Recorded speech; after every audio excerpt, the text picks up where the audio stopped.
Welcome back to another episode of the Lookout Podcast. I'm joined today with John Crawford. Thanks for having me in your woodshed, man. I really appreciate you having me over. You bet. This is my happy place in the winter. It's so great. And John, so you're a longtime lookout, author, builder of lookout towers, as you see right here, a replica of Indian Hill, correct? Yeah, I just started doing these model lookouts last winter, so I've been just doing it for 2 years. I built one of Indian Hill, an exact replica, all the way down to all the furniture inside. Oh, amazing. Is exactly the same as Indian Hill.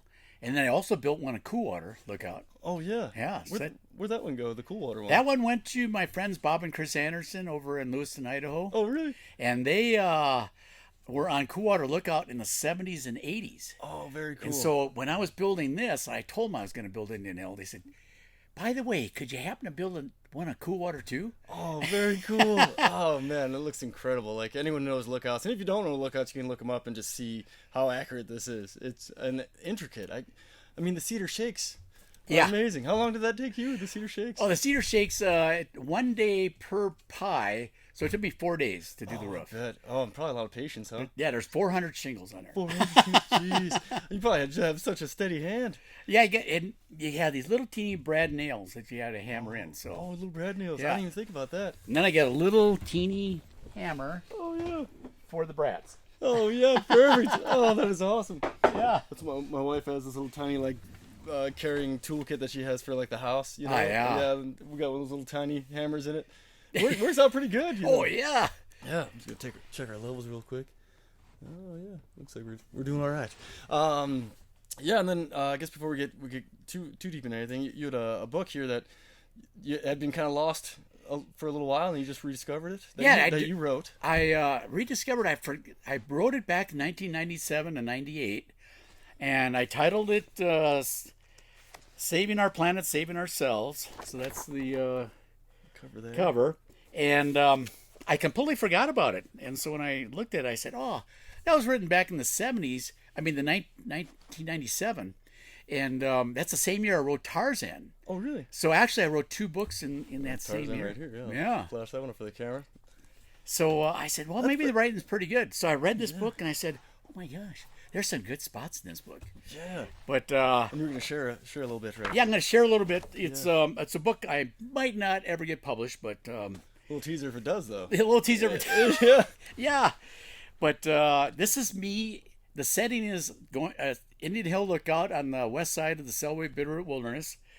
This was written about a storm and about before the storm and after the storm too. So left alone on my mountain, I feel the wind against my cheeks and yell out to all who can hear, I'm free! The sound of water greets my ears after the words echo off the bluffs in the head of Bluff Creek. A hawk cry from my red-tailed hawk friends circling above the lookout at my feet. A ground squirrel chirps out an alarm below the rock wall that some industrial lookout person built years ago to keep fire away from the tower. More water sounds, louder this time. They mix with the wind that gets stronger as it bears down on the mountain from the west. Mountains upon mountains are stacked upon another like a series of gigantic green waves, ending in the Bitterroot Crest, half a state of Idaho away. The Selway River snakes like a 50-mile-long python off to the north. The Selway Crag stands century above it, further to the north, a majestic island of gray jagged ridges and peaks above the restive sea of green below it. The country drops off steeply off to the west, and Meadow Creek ushering the higher country snowmelt to the Selway confluence on its long journey to the Pacific. I close my eyes and breathe in the fresh mountain air. Bring in the intoxicating evergreen snowmelt brew to my senses. Make me realize how close to heaven I really am. The wind stops. The local Townsend Solitaire concert begins.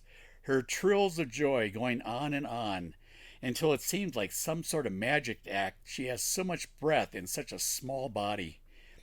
The building cumulus out over the Gospel Hump Wilderness is already 30,000 feet and growing.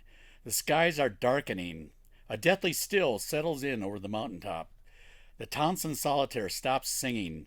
The ground squirrels go hide in their mountaintop burrows. A low rumbling in the distance.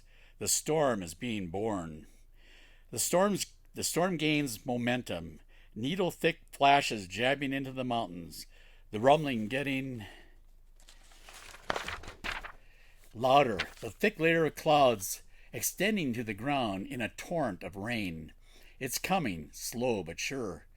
A brief lull before the storm descends upon the mountaintop. The wind picks up.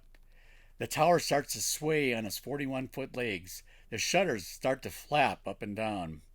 I retreat inside the single-pane protection of a lookout building. The wind gets stronger. The hawk takes cover in the bluffs on the lee side of the ridge. I close all the windows and the only door in the place. Judy is 5 hours away, safe at home in Montana. Sane decision. The war is about to begin, me against the elements. The tower takes a sudden gust out of the west, heeling the lookout over with the first real wave of invisible fury. Then another one hits. The lantern sways above my head. I sway on top of my glass-insulated stool. Sweat builds on my forehead, in my armpits. The storm marches closer, raining fire down from the sky.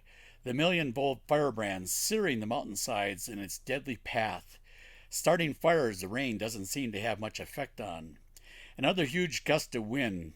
The tower feeling like it's about to become a part of the ground. My body soon becomes glass shrapnelled and scrunched under lookout wreckage. Day quickly turns into night. I feel like I'm in a hurricane. The torrential rains, the 100-mile-an-hour winds, carrying the golf ball-sized hailstones that bang into my windows, sounding like a machine gun going off. The lightning crashing down from the heavens, sticking to nearby fir trees and lodgepoles, blasting them apart, starting fires, flames licking at the black udders of the monstrous storm behemoth. A half hour of hell. Then, as quickly as it started, it magically stops. The birds return, the ground squirrels, the sound of water in the head of Bluff Creek, the red-tailed hawk, my nerves. I spot the little columns of blue that infect the green that's with its residue of smoke. The fires are plotted and called in over the Forest Service radio. Then I return to the catwalk for the final treat, the reason I love storms on the mountain. The rainbows. Red, orange, yellow, green, blue, indigo, and violet fused together over Bluff Creek. One end arching into the mouth of the stream, the other end stabbing into the bluffs at the head of the valley. The Townsend solitaire starts its serenade again. The hawk circles higher above my head. Millions of water-bead diamonds glisten from the perfectly shaped alpine fir trees that wrap the lookout clearing at my feet. I miss Judy, but I pretend she's here with me, sharing in the beauty, feeling the peace flow into our souls. Oh, that's beautiful, John. Thanks a lot. Yeah, that's a great little synopsis summary of the lookout experience. I think all in just a couple pages. Yeah, it really is. It really is. That's what I go up there for. Is the storms after you realize you're not going to die. You're on a lightning stool. You're safe, and the door and the windows are closed. You're fine, but it's still scary as hell. Yeah, it is. Oh yeah, like hell on earth, like you said. I mean, that big tower starts moving around. Oh yeah, 40-some feet in the air.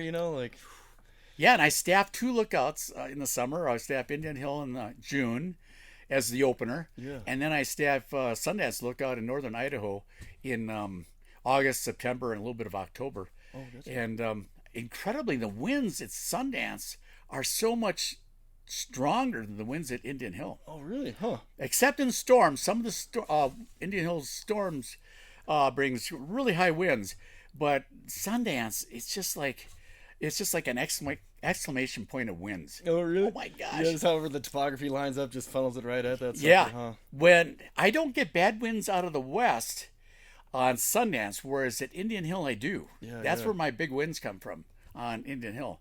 But at Sundance, they come out of the north. Oh, that's kind of strange because most of us get our weather out of the west. But if you hear the winds are coming out of the north at Sundance, that means they're coming right over the Selkirk Crest. Oh yeah. And they just slam right into Sundance. Dang, man. Yeah, that wind, it roars. Like there's like you described in your little excerpt there. It's loud. Like it's not like a little breeze, It is loud. Yeah. One time at Sundance, in fact, one of the scariest things that ever happened to me on Lookout was on Sundance during a big storm, a windstorm coming off of the Selkirks. And I said, "Oh, this can't be that bad," but it was bad. That was really? bad. And I would say those winds were well over 100 miles an hour. Holy cow! And That'll blow you over. You're standing. oh you yeah, know? but luckily, just luckily, I prayed. I prayed to God. I said, Yeah. "Please have this tower stand up and not fall over." Yeah. And I thought it was going to be going over any minute. Oh, I bet. But I was looking. Everything was shaking. The fire extinguisher was hanging from the wall, was shaking back and forth. The water in the tea kettle was splashing out the top. Holy cow! It was just unreal. That is unreal. And the railing, which is really stout, it's 2x6 material.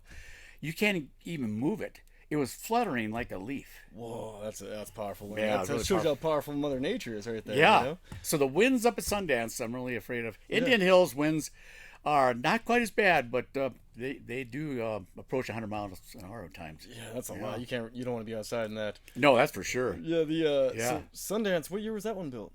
Do you know? Sundance, they first started that lookout, and I had it done, I think, 1928.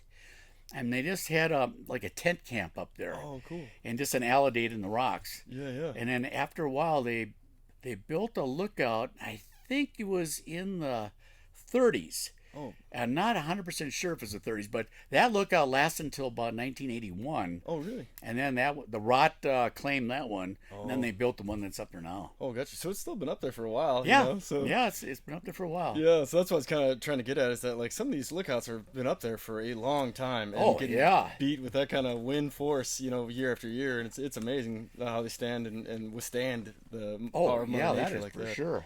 Yeah. And another thing I was going to talk about, like just that little excerpt you had there, was how descriptive it was, and just like the Tarzan book I just got done reading of yours that we had in our Idaho Lookout book club. It's called. Oh, yeah. Idaho Fire Lookout. So, and just man, I mean, when I was reading your Tarzan book, the it's so descriptive, and I guess maybe being a wildland firefighter for like 16 years, I have a lot of slides of being outdoors in the weather and and just hiking around the mountains, and reading Tarzan I could just picture everything you're describing in there. So that's why one of the reasons why I enjoyed the book so much is that your writing is so descriptive and it just flows very well. So it's like you're with Tarzan or Ernie Bond, the whole Yeah. time, which I think is incredible. Oh, that's neat. You really got into that book that much. Yeah, I got a lot Yeah. out of it. Yeah, got it's a great. lot out of it. And especially like it's kind of a quick read, so the amount of information you're able to get in just a little over 100 pages is amazing. Oh yeah, I wrote that book up at Indian Hill in 1997. Oh, really? After interviewing Ernie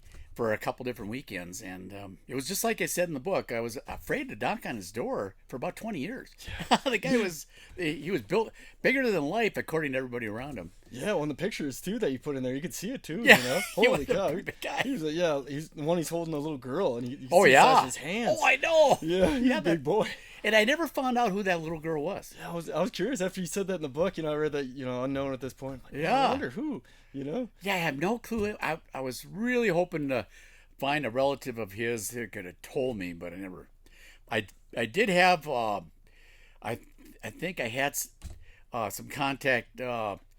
Yeah, I did have some contact with one of his relatives, and but I never asked that question, so I don't know who that little girl was. Yeah, wondering. And when I was kind of thinking about Ernie too, after what I'd seen the picture of Indian Hill replica you built here. I think you sent me a picture of it, or at the FFLA Forest Fire Lookout Association, right? Yeah. Yeah. I had it up there. Oh, that's where I saw it first. And Yeah. So I was thinking about you when I was reading the book about Tarzan building the Otter Butte lookout. I was like, Oh yeah. like, man, like you guys are pretty similar in that way, like building a lookout tower, like That's right. Yeah. very cool. Because I mean, look, you can see how much it takes. Holy cow. But nothing like what Ernie did or Tarzan. Yeah, yeah. And my gosh.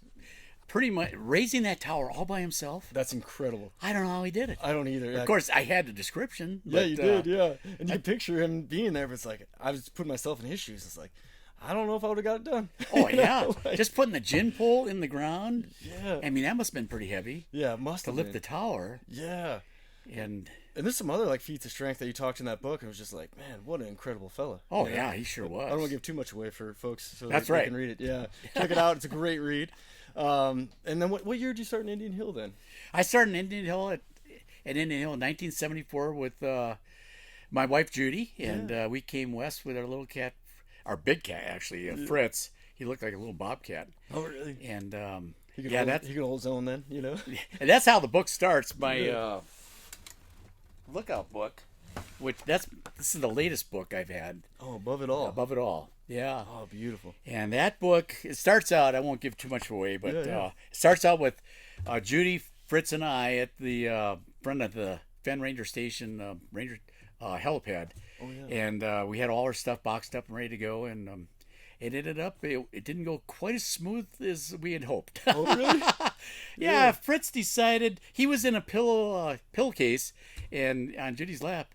And as soon as the pilot started the engines, oh man, he just ripped out of that pillowcase and took off for the ranger station. The pilot opened the door and he took off. Oh no! And I'll never forget. What's that? Had to gather Fritz back up there. Had to gather. Yeah, somebody opened the door of the ranger station, so he flew in the station, went down the stairs, and then he was down in the break room, down in the basement. Oh. And so I got him from his hiding spot down there and got him back into it. This time a cardboard box. Oh yeah. And that somebody gave us. Oh good. So and he made the trip then. Oh good. Yeah.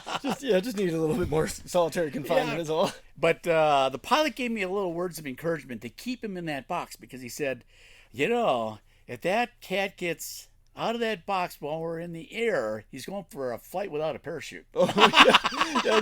Give you a little more incentive to keep a little more incentive to keep in that box. Yeah, absolutely. Yeah. Oh, man.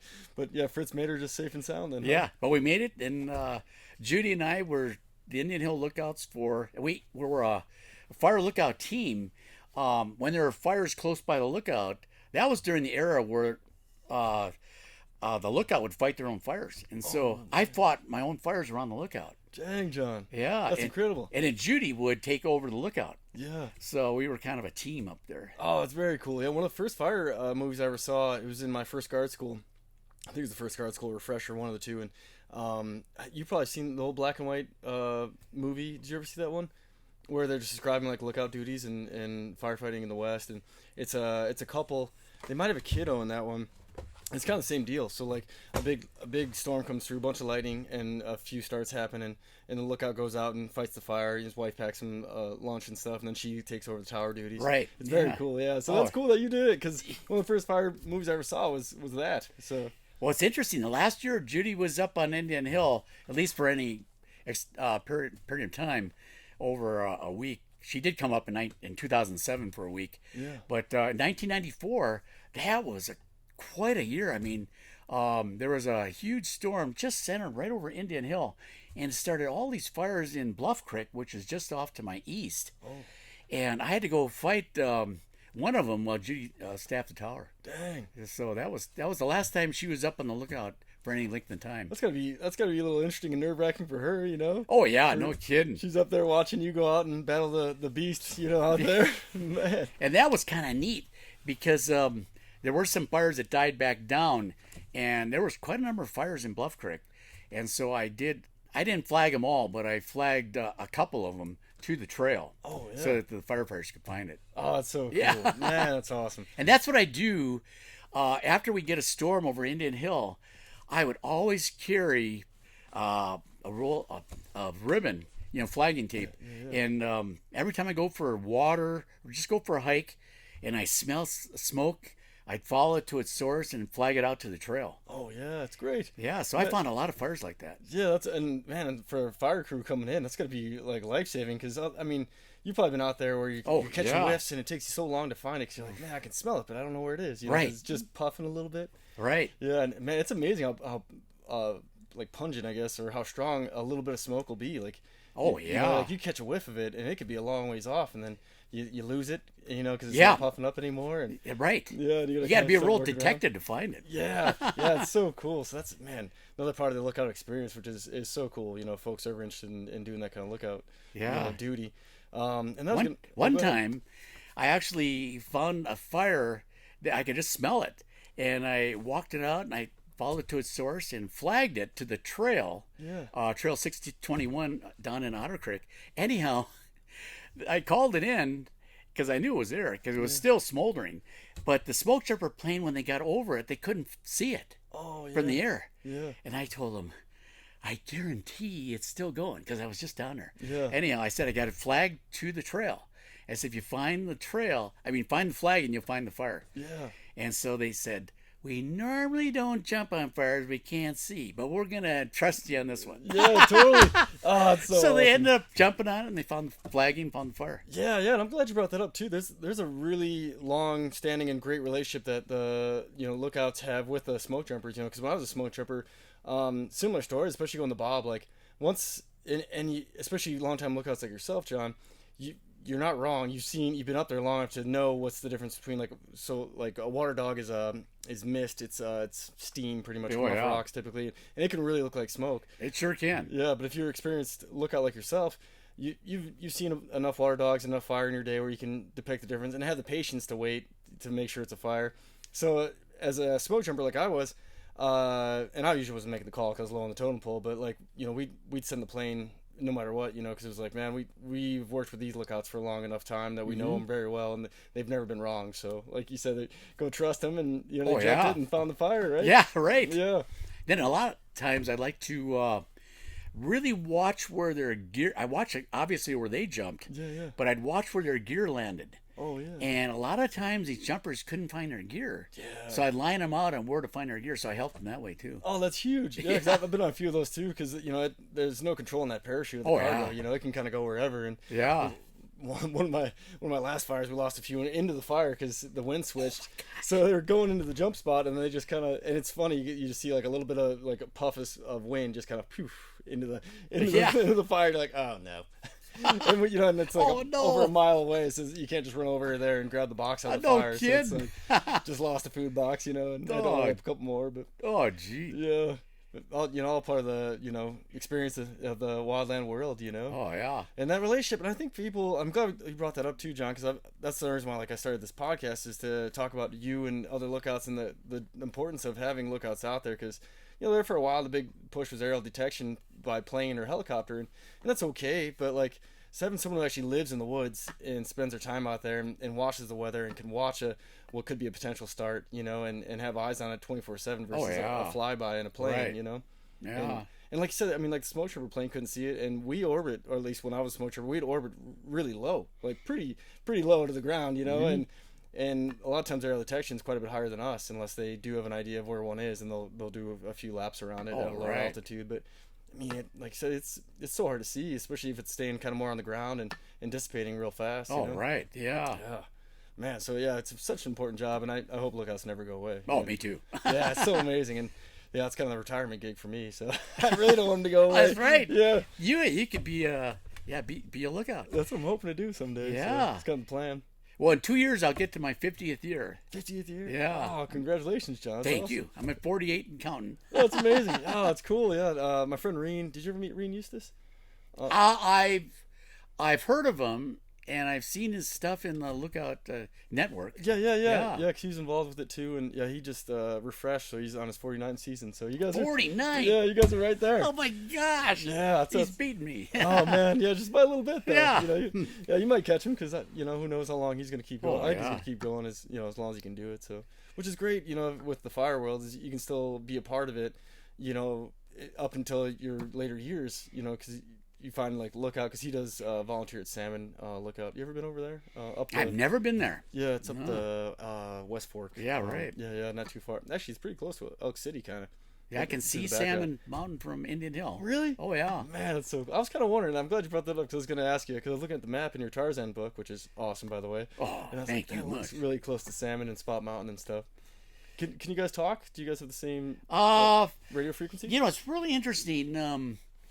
In my Lookout book, my Lookout memoir, Above It All, I do write about listening in on their conversations. Oh, cool. They had kind of in the old days, at least, they had kind of a chat session during the day. Yeah. And, it was just so neat just to hear what's going on the south of the Salmon River, those lookouts on the Payette Forest. Yeah. And so I'd hear Sheep Eater and Pilot Peak and War Eagle and Williams Peak, Kerry Dome. I'd hear them all, Very cool. And I just listened in and it was so neat to do. And when we first started as lookouts in the 70s and then, of course, the 80s, they did have a breeze session at night. Oh, really? From the Nez Perce National Forest. Oh. So That was monitored by Sheep Hill Lookout. Oh. And we got a whole hour, and you talked for about 5 minutes, and then you gave somebody else a chance. But that was really neat. Yeah. In the old days, just listening to those conversations. That's very cool. Yeah, little check-ins. When I was on a fire in Bob Marshall in 2015, kind of same deal. Because I had the local frequencies for talking to lookouts and stuff on that fire, and like you said, every evening they'd have a check-in, and even just like little things they were talking about, about their day and stuff. Oh, It yeah. was really neat. Yeah, that really is neat to listen to hear and stuff like this. Just trading notes with other lookouts. Yeah. Yeah. Yeah, I think so too, and it kind of helps probably keep you from getting too lonely too. Because I imagine it's got to get a little bit lonely up there being by yourself. Yeah, well, actually, I was telling somebody the other day, I most of the time I don't get lonely on the lookouts, on my lookouts. Enough to do. Huh? There's enough to do. The only times I get a little bit lonely is when I'm fogged in for days and you can't see anything. And of course, no one's coming up there to look at the view. Yeah, so you're not getting any visitors coming up. Yeah. And it's then it's a little. There's nothing to watch for. You can't watch for any fires. Yeah. So you do a lot of reading, but then I do get a little lonely. Yeah, I can imagine that. Yeah, and man, yeah, I can imagine myself at least being a little cabin feverish with the fog coming in, being sucked in for a little bit. That's tough on me. Yes, yeah, I can see that for me too. Because when I was in the Bob Marshall and Gates Park, we were just staying at the what used to be the old kind of entrance to the Bob and its own little district, I think. And we had the same thing with a couple days of socked in. Oh yeah. And so I just spent all day reading book, and we go out and we'd send one person out a little bit just to do a quick update on the fire because it's a giant fire. But other than that, I mean, you don't want people out there just getting soaked, Oh so yeah, just no come back kidding. in. Yes, but same deal. Like I was getting a little restless, for those days. But Yeah, the other time I get a little lonely, and that's when I get not fogged in but smoked in. oh yeah, Or I can't see but maybe a quarter mile. Yeah. And that happens at times. Dang. And so then obviously no one's coming up to visit you. Yeah. So Man, that's a good point too, John. I'm glad you brought that up too, because I was talking to one of my friends this morning who I started fire with in Whitehall, and he was saying the current snowpack is similar to 1988 with the big Yellowstone fire, Yeah. and then '01 we had all those other big fires. So he's like, unless things change, right now it might be a pretty interesting summer, pretty intense my for gosh. fires at least. yeah, I'm getting a little nervous about the potential for the fire season. Yeah, same. Yeah. I've been getting kind of out of fire, so I've been not as up on it. But yeah, especially when I was more active in fire and smoke jumping and stuff, I'd be like, especially because the smoke jumping kind of go all over, so it's like, oh man. Oh yeah. Like if any region's in a bit of a drought, you're like, oh okay, looks like I'm being in California a bunch this summer. Yeah. Which is usually pretty accurate. You end up where the drought was, and just too dry, and all the lightning just has to come along. And Oh yeah. yeah, and before I get too, I keep looking at your other tower here, the one you brought up earlier that you're building for Fenn Ranger Station. Yeah. And that one is that one gonna be similar to Indian Hill here? It's going to be exactly the same. Oh, gotcha. It's just made out of different wood. This was built out of spruce, Oh yeah. and that's Doug fir. Oh, Doug Fir. Oh, Yeah. nice. That's awesome. And I kind of like the Doug fir better because it has that pinkish hue to it. Yeah, it's a little more color, huh? Yeah, a little more color. Yeah, a little more of a local wood too, being Doug Fir, huh? Yeah, and now this one of Indian Hill has Doug fir on the siding Yeah. and on the shutters. Oh, beautiful. You can And see the difference. You can really see a difference, and I Yeah. like that color better. So I went with all that Doug fir on the other tower. Yeah. You can definitely notice it. Oh, It looks yeah. wonderful. And Fenn's not an active district anymore. It's more Yeah, of a, well, it is. Oh, it's still That's the Moose Creek Ranger District. Oh, Moose Creek. Oh, Yeah, Moose gotcha. Creek. I've heard that was just beautiful. I've Oh, never it been. really is. Yeah, that's a. Can you drive to it, or do you have to fly Well, and you- hike in? Actually, Moose Creek Ranger Station itself, you have to take a horse or hike in or fly in. Oh, gotcha. But the ranger station outside of the wilderness is at Fenn Ranger Station. Oh, gotcha. And so that's 5 miles from Lowell, Idaho, Oh, right on the gotcha. Selway River, so you can drive right to it. Yeah, I know, because I was curious about it, because the first time I really heard about anything going on operationally there was the visitor center, I think. Yeah. They were looking for someone to staff it a few days last year, because the person was either going on vacation or sick. Oh yeah, So, and that's probably where your tower's going, huh? yeah, that's where the tower's going. Oh, beautiful. I heard it's amazing. I've never been. Yeah, it's a real area. beautiful visitor center. Yeah. And there's a little bit of an interpretive display that has my picture on it. Oh, really? Yeah, so they're gonna put it right by it. Oh, that'd be bird. Yeah, man. Whenever I get I'm going to try to make it this summer, so when I get there, Your tower will probably be there this summer, huh? Oh yeah, I'll have it there hopefully by the beginning of May. Oh, beautiful. Yeah. Yeah. Oh, man, I'll have to go check it out. Maybe take a picture of myself with your picture. All right. Yeah. I'll send it to you. Yeah, that picture of me is I'm up at Indian Hill. Oh, really? With the firefighter. I think it's with the firefighter up there. Yeah. Oh, beautiful. Yeah. Oh, yeah, firefighter. So, man, I had another question, and that's just kind of how my brain goes. So these apologies, but my podcast kind of going all over. I like this. Yeah. All right. Perfect. Yeah, because I'll remember stuff. I was like, oh yeah, I was gonna bring that up too. So the first time you hiked Otter Butte, where Tarzan was built his tower, did you say there was still a firefighter, or Alidade was still there when you went?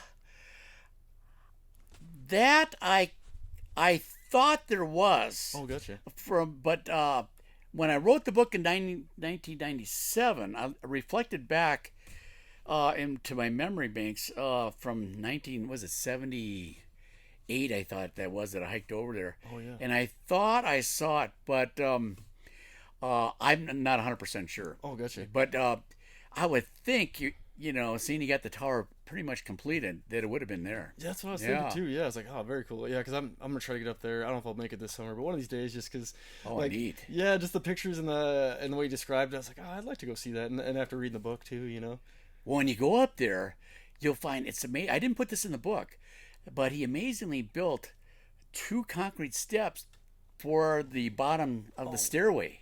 What a handy guy. So there's 2 concrete steps there. Oh man, I can't. And he was like 27 years old, I think, when he built that. Oh boy, I can't remember his age. He was in his about mid-20s. Yeah, that's what I was thinking. Like, and reflecting on myself, I'm 38 now, so it's like, man, I would have a hard time with it now with just the abilities I've learned just working on my house. My dad's a carpenter, so like I'm a little bit handy with not very handy. I can run a hammer, I guess is what I can say. But I know which end to hit, but barely. And but like, I mean, to think about all he was doing, like you said, in his mid-20s, raising a tower, building those concrete steps. Oh, yeah. And then all the trim work inside, like did all the cabinets and everything too, right? Yeah, I'm not too sure the extent of it because his memory was kind of foggy. Oh, and there's unfortunately no picture of the tower completed. Oh, dang. So what I liked about your book is that you did one that was a replica, or like right.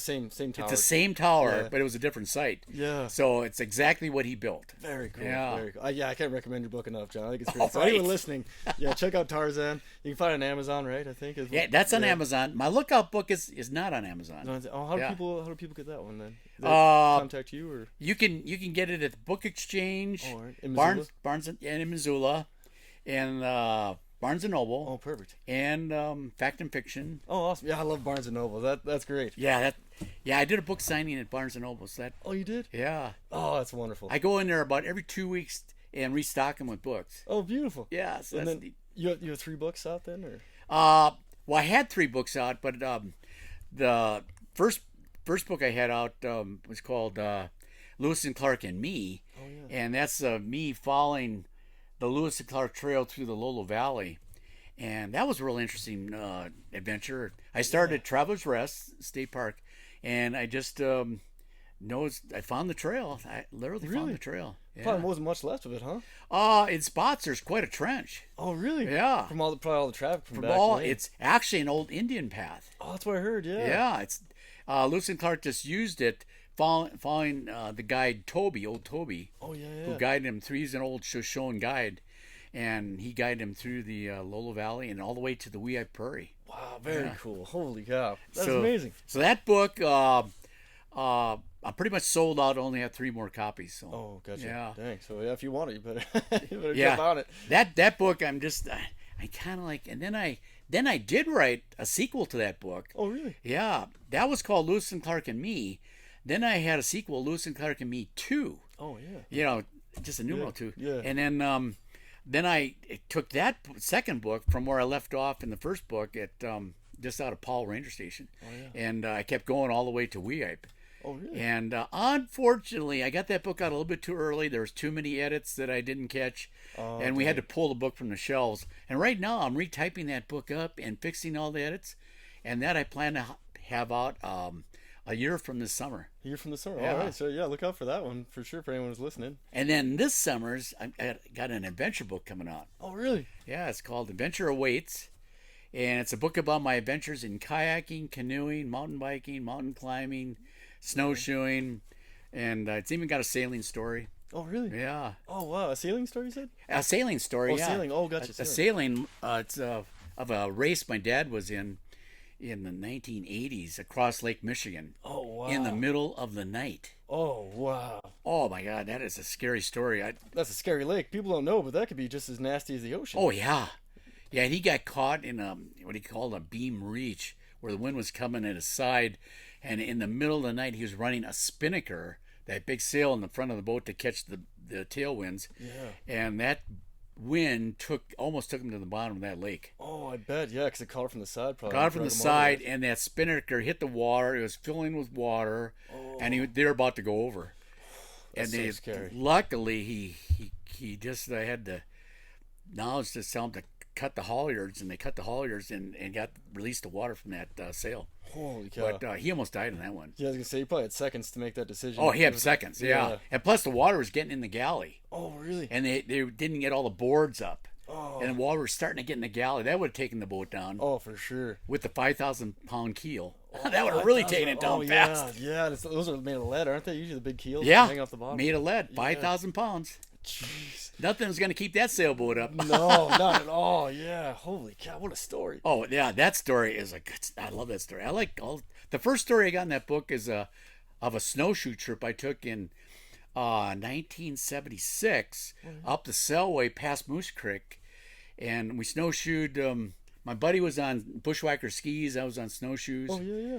And we went 100 miles in 10 days. That's a long way on snowshoes. Yeah, it was pretty far. Yeah. And it was kind of interesting. Everything was going really pretty good until we got to East Moose Creek, way back beyond Moose Creek itself, the Moose Creek Ranger Station. Yeah. And the temperatures just dropped like a rock. Oh my God, it got so cold. It was well below 20 below, I'm sure. We didn't have a thermometer. Yeah. But what was happening, our breath was causing condensation on the roof, on the ceiling of our tent, causing crystals. And every time you hit the side of the tent, it would snow on you in the tent. Oh, wow. So we were getting snowed on all the time in the tent. Yeah, I probably couldn't get away from it. We couldn't get away. And our fires we built at night ended up about 5 feet down. Oh, from all the snow? All the snow. Melted it? Just melted it down. Oh, wow. Man, and our water bottles were frozen. Dang. Oh my God, it was a tough trip. Yeah, not too many people have been out in the weather like that and survived. So. Well, that's the first story in that book. Oh, that's awesome. And that's coming out this summer. Oh, really? Yeah. You probably don't have a release date yet. I don't have a release date, but you'll have to text me when you do, and I'll put it out on the socials. All right. Yeah. Stony Dale Press out of Stevensville is publishing it. Oh yeah, I was read that about the Tarzan book too, man. What a great spot. Yeah. Yeah, they published all my books. So. Oh, very cool. Yeah. Man, I'll have to pick your brain. I'm actually working on a kid's book. It's a Christmas book that I've been working on. Oh, neat. I'll have to pick your brain out later on. But when I saw that, what was the name of the one there in Stevensville again? The Stony Dale Press. Stony Dale Publishing company. Yeah, I'll have to, because I was gonna maybe reach out to them once. Reach out to Rachel. Oh, she's great to work with. Oh, really? Oh, very cool. Yeah, because this idea for this kid's book for a long time, and kind of goes along the track of lookouts and stuff. I'll tell you a bit about it. Stony Dale's done a lot of kids books. Oh, really? They have. Man, yeah. Very cool. Yeah, that'd be great. Yeah, maybe I'll pick her brain on some stuff too then. Man. Yeah, so I got it. I had the Tarzan book come out 2 years ago, and the Lookout book came out in August, and then my adventure book's coming out this summer, and then the Lewis and Clark and Me book, the sequel, is coming out the summer after that. Oh, very awesome. How long does it take? I mean, you're cranking books out pretty quick, John. How long does it once a year. Oh, very cool. But that's just lately. Before, it wasn't that often. But yeah, I was gonna say it'd probably take me a while to. Yeah. Even like a kid's book that's just short. I mean, I don't know, average of like. I think the kids' books I've read like 10 to 20 pages, maybe, and most of it are pictures. So it'd probably take me a while, but. Well, I'd like to write a Lookout book for kids. Yeah, that'd be that great. would be a neat book. Yeah, totally. Yeah, if you get some time, definitely. Because I would like to get it for my kiddos, Oh yeah. Yeah, I think that'd be great. And then it gets people interested in the outdoors at a young age. It's kind of my yeah, that's for sure. Yeah. Yeah, because I mean, we can't. For me, can't get enough of the outdoors for anybody. For myself and other people. And that's part of the reason why I do this is to build, interest for like Indian Hill, Otter Butte. Go check out those sites. That Lewis and Clark and Me. Following the old trail. Anybody can get out there and do that.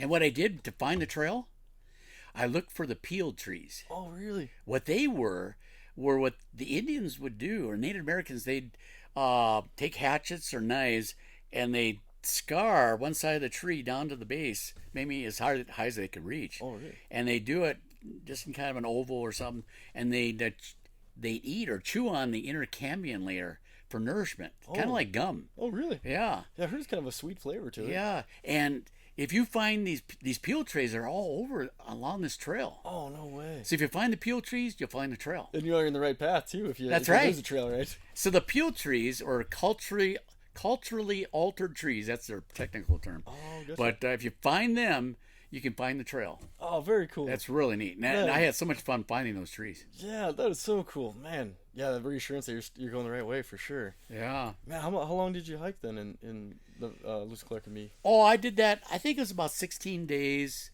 and then the second trip from Snowbank Camp above Powell to Wee, I took about, I think that was 6 days.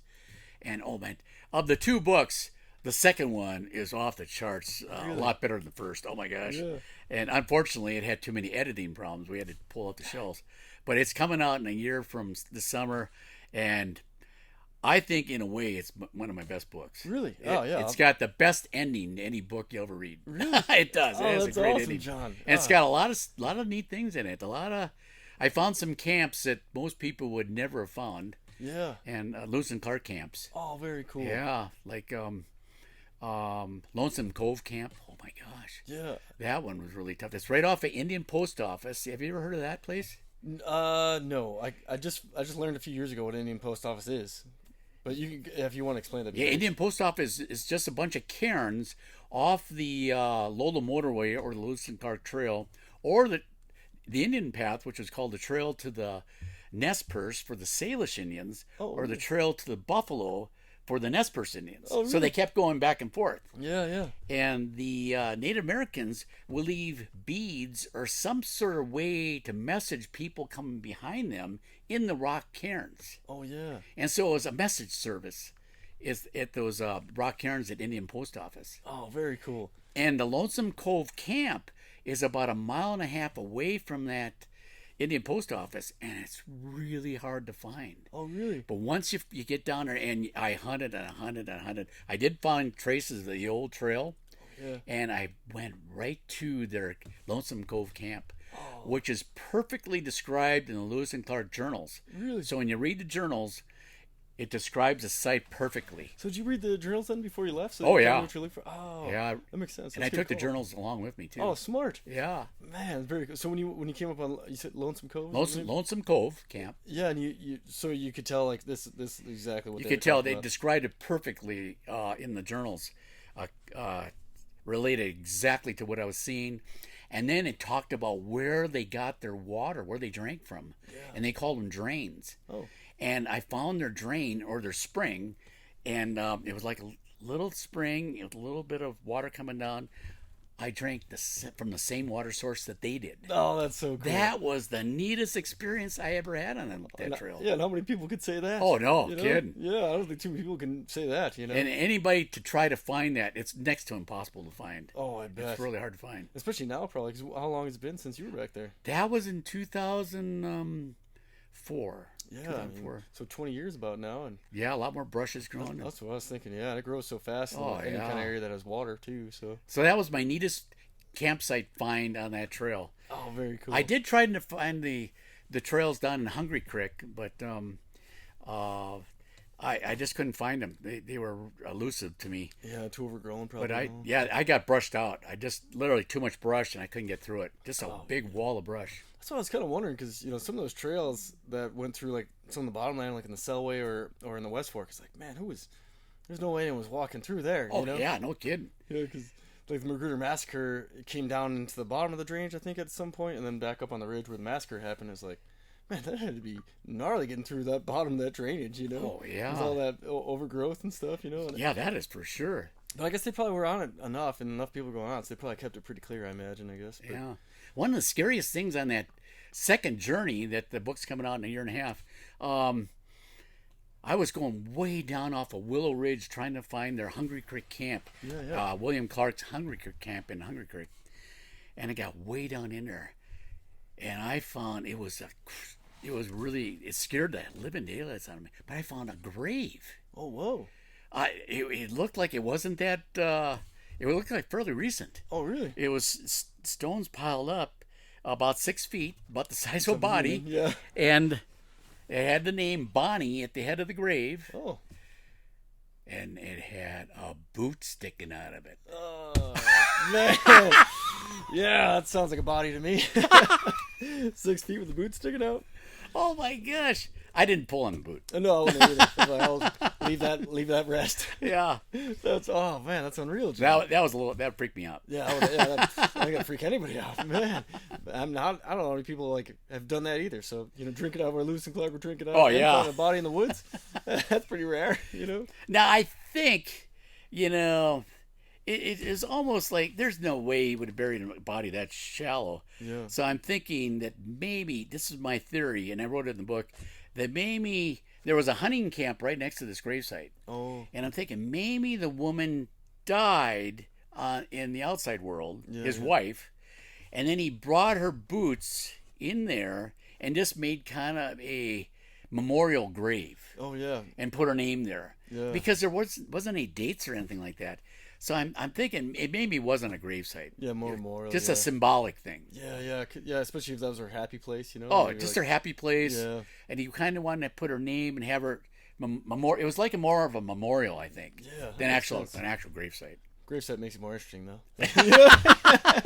But who knows? I never did pull on that boot. Yeah, exactly. It could have been. Yeah, you never know. Yeah. Jeez, John, that's amazing. But I did put that picture in my book. You did? Yeah. Oh, perfect. So I'll have it in the next book that I get out. Oh, that'd be awesome. Man. Picture that grave, yeah. And then, so you'd be... Well, I guess what books are you working on this summer, then? I was going to ask you. Well, right now I'm working on proofreading the adventure book. Oh, yeah. Yeah, we want to get that out. And I want to get it out by June. And that's when... so it's pretty much all done. You just got to make sure you go Yeah, through it's it all done. Okay. It's been gone through many times.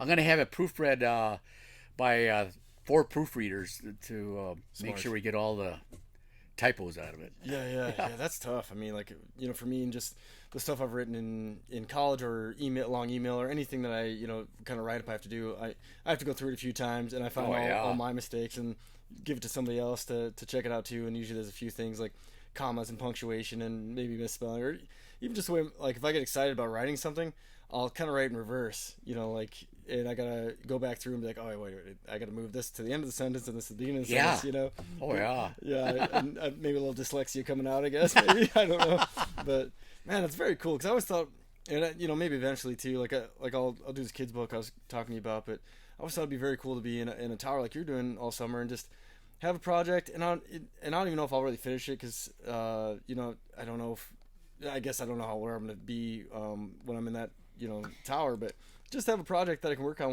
when you do get socked in, and have something to a story to write down. And I don't know if I've done anything interesting enough to really write a story, but down the road maybe do like a fiction book about something. I don't know. Oh yeah, I've never written fiction, but I think I'm just gonna stick with nonfiction. Yeah, I think especially with your stories. I mean, they're great, and getting all your experiences out there, and like I said earlier about inspiring folks to go out and either staff a tower or go out and explore something like Lewis and Clark. Like, it's out there, all that history, and it's better to go out there and put your hands on it. I think. Yeah. Well, little tidbit about my visit to. I actually did about 3 different field studies over at Otter Butte. Oh yeah. Before I wrote the book. Oh, awesome. Yeah, I kept going back over there, and it's a heck of a hike back out.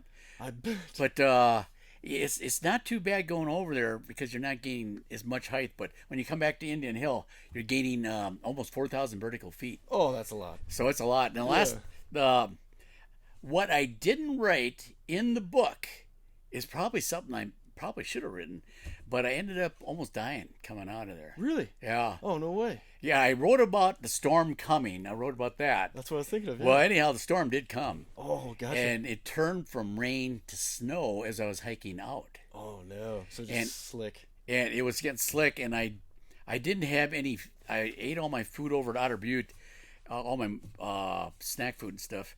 And so I was just grabbing huckleberries on the way up the ridge. That's the only nourishment I got.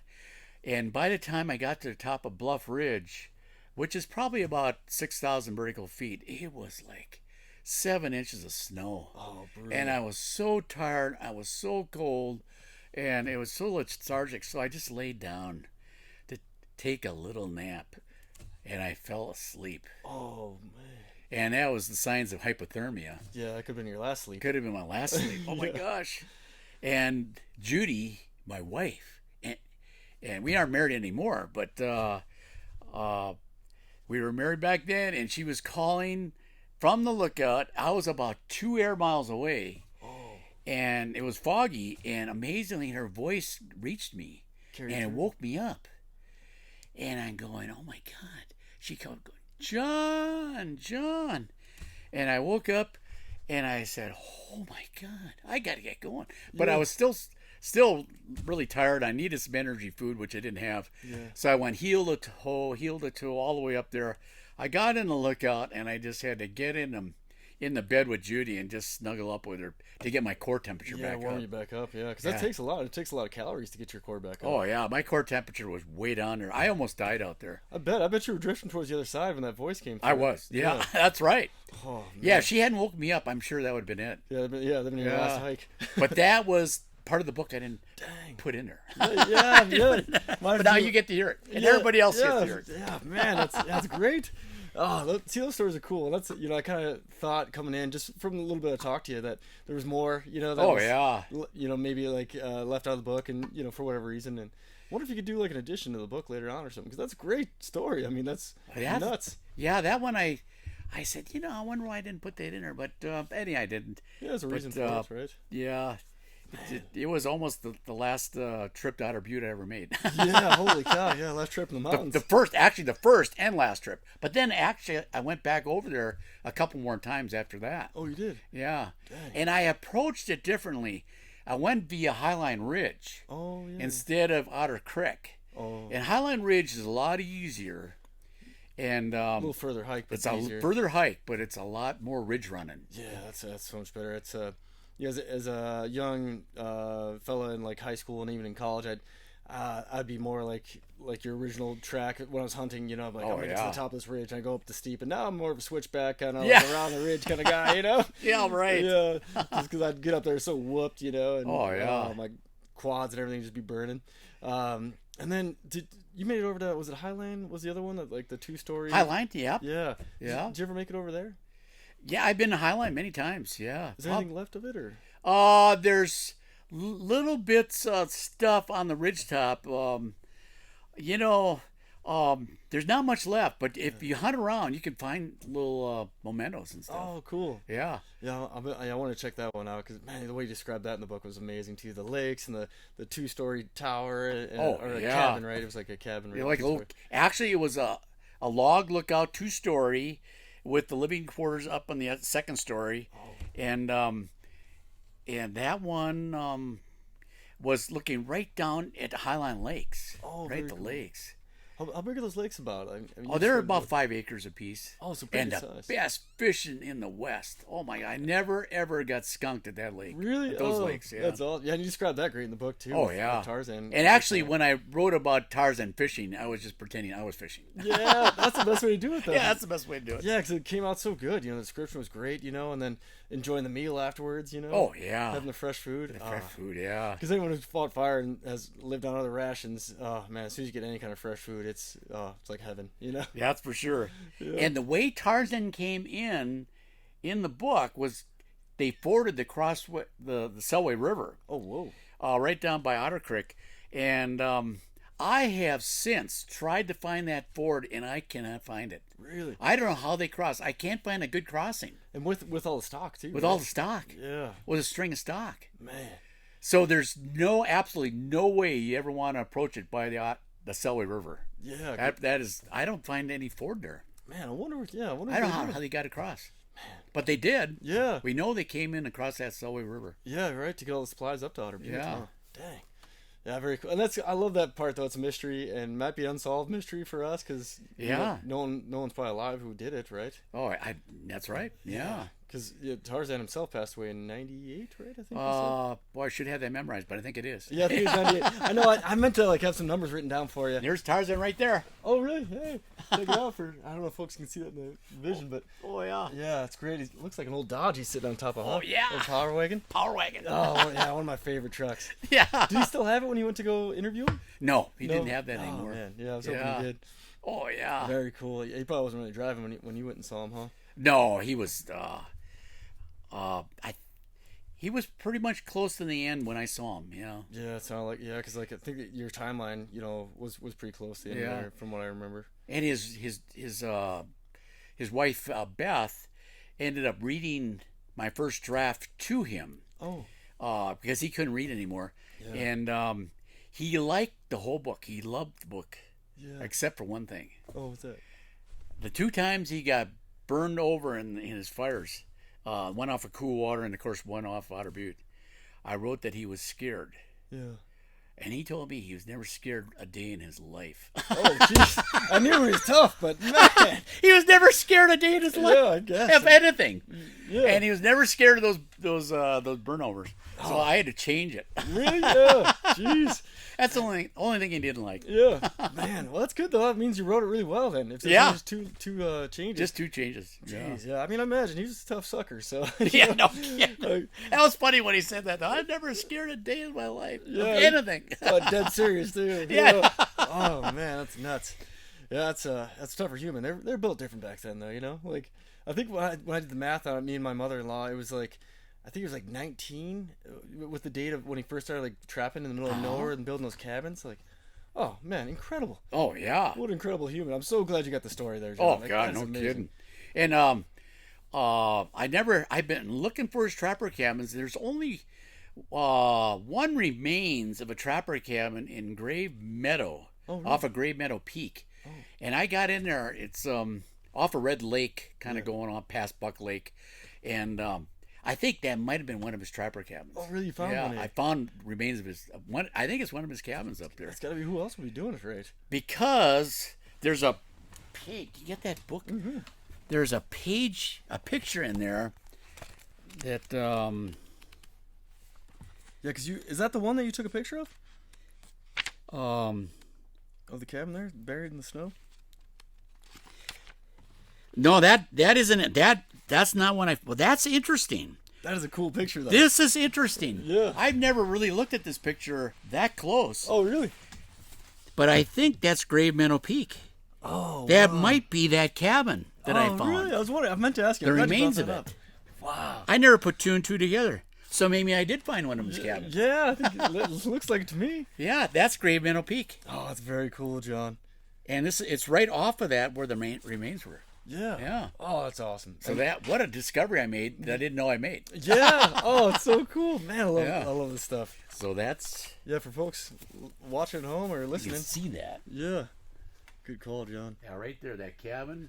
I think I found the remains of it right off of Grave Meadow Peak. Oh man, so cool, John. Dang. Man, I'm so glad I came. What a got to talk to discovery! you. Yeah. Right here. Oh, amazing. Man, I'm glad I could be here for it. Oh, no Very kidding. Cool. That's major. That is, man. Yeah, now I want to get up there and look around for it. Yeah.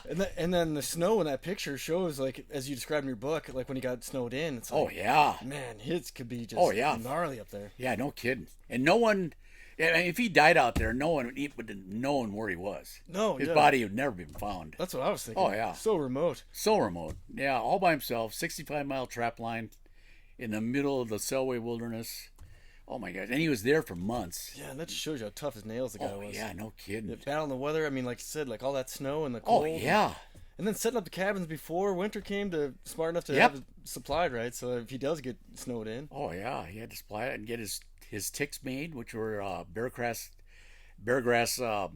canvas ticks and stuff. Oh, ticks. Oh, Yeah, what's it? ticks is an old bedding for the old trappers. Oh. And what they did is they took a canvas covering and they filled it with beargrass. Oh. And that would be a mattress, the beargrass. Oh, wow. In the canvas. Was it soft?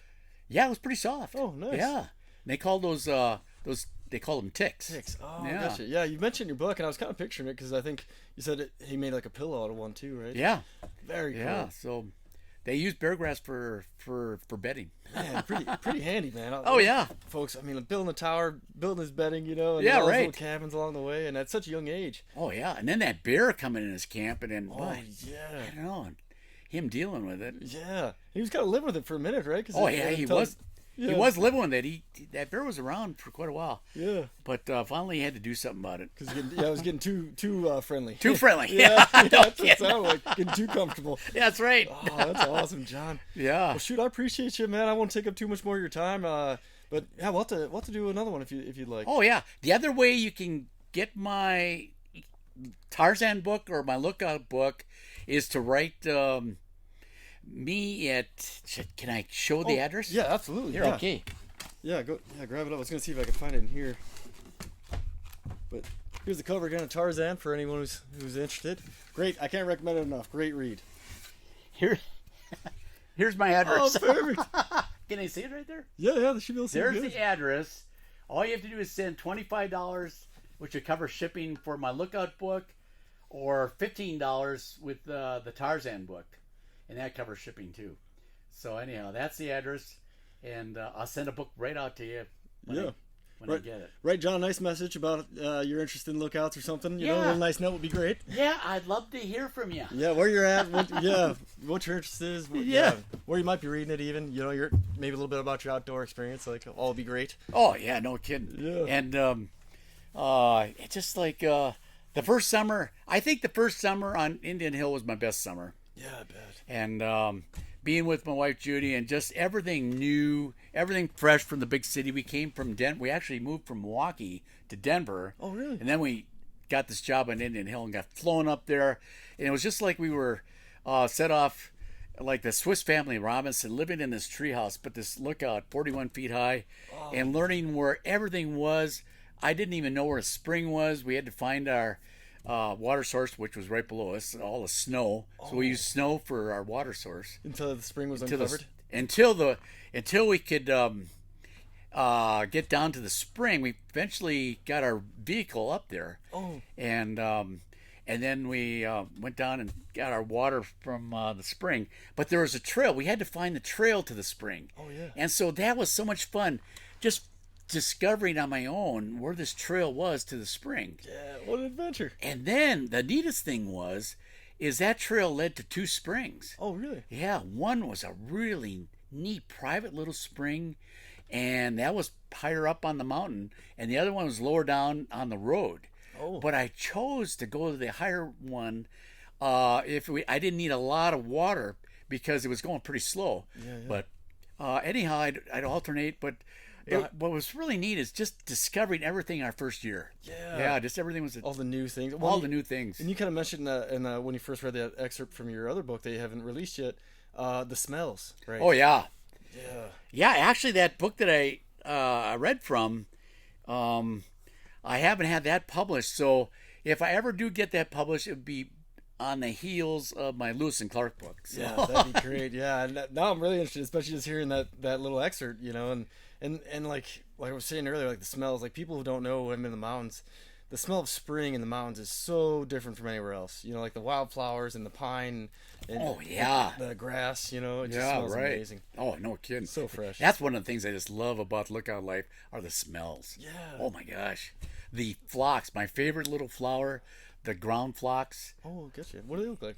Oh, they're just beautiful little purple, pink, white, just kind of a ground cover. Oh, really? And they're just beautiful little flowers. Oh, awesome. And that's the first thing I do when I go up to Indian. Now at Sundance, there's no phlox, but at Indian Hill, I go up there. The first thing I do is get them in my hands and knees, and I smell the phlox. Oh, and this is amazing, like heaven, huh? It's heaven. Yeah. Oh, it's amazing. Once I smell that phlox, I know I'm home. Yeah, I was just gonna say. Oh, it's amazing, John. And then, yeah. And then the changing in seasons, because then the huckleberries turn red, right, in the fall. Yeah. And you live through all 4 seasons, really. Yeah, I bet. Yeah, you show up in early spring when the snows are just leaving, and you end up leaving in winter when the snows arrive for the winter. Yeah. I didn't think about that. Yeah, because that's usually what chases most lookouts out is the weather. Is the weather, yeah. Dang, John. Well, I can't thank you enough. Thanks for having me. Oh, you appreciate you. And we'll do another one. And like I said, send me anything that you're up to, and I'll put it out in the social media world for folks to check it out. Because I'm sure a lot of people are going to want to follow your story. Fantastic. This has been a great chat here. Yeah, it's been awesome. Great for me too. Thank you so much, John.